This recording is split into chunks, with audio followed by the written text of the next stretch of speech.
It's been all about Taylor Swift. This Super Bowl is about Taylor Swift. Is she going to be back from Japan? Is she going to be there for Travis Kelce? Is she going to get a chance to hold the trophy if Kansas City wins the Super Bowl? Give me a break. I am not throwing Taylor Swift under the bus. Did anybody watch the Grammys? When she won Best Album of the Year, she broke the record for Grammys, and she won an award. The award was handed to her by Celine Dion. She didn't even hug her. She didn't even praise who she was. Now, Celine Dion's one of the greatest singers of this generation. And then her publicists and were trying to clean it up on Twitter the next day because everybody was attacking her and really been the center of attention throughout the playoffs. Dancing in the press boxes with Brittany Mahomes and Kelsey's mother and everybody. Jason Kelsey with his shirt off, drinking beers. He looked like a giant warthog in the press box. But nevertheless, I give Kansas City a lot of credit because even with all this attention, they're winning. That's something that says a lot about this team. That says a lot about Andy Reid, his coaching staff, and Patrick Mahomes has been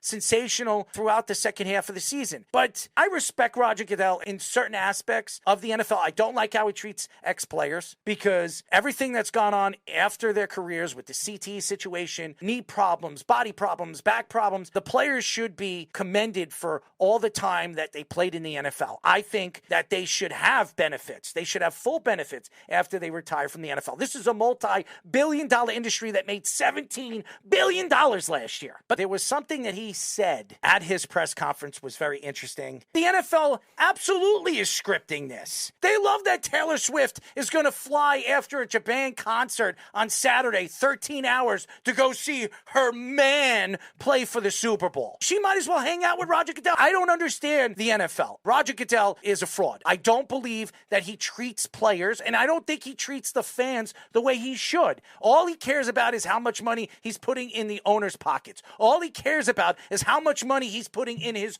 own pockets. Nobody wants to see Roger Goodell speak about the NFL and how good the referees have been. They have been absolutely putrid. They have been horrible. They have been as bad as they've ever been. And throughout the playoffs, are you kidding me? The Buffalo Bills and Kansas City Chiefs game. The Packers 49ers was really The bad, Packers too. and 49ers. Horrible referee calls throughout the playoffs and throughout the season. I believe the referees have cost teams making the playoffs. And he's coming out and he says, I think the referees have been great. I praise the referees. They should be at home eating donuts. I think you should hire ex-players. I think Roger Goodell has not been good for the league. Maybe for money, because it's the NFL. It's a draw. That's not rocket science. This man is making over $50 million a year. He's getting benefits for him and his family if he's there as a commissioner or he retires and he has his own personal jet. Are you kidding me? There are players right now that can't even walk and they have no benefits, but your family does, your son does, your daughter does. Who are they? What the hell do they do for the NFL? Not playing it. You don't want to believe it's scripted? I believe somewhat of the NFL playoffs is scripted. I believe that the NFL loved the fact that Kansas City is going to the Super Bowl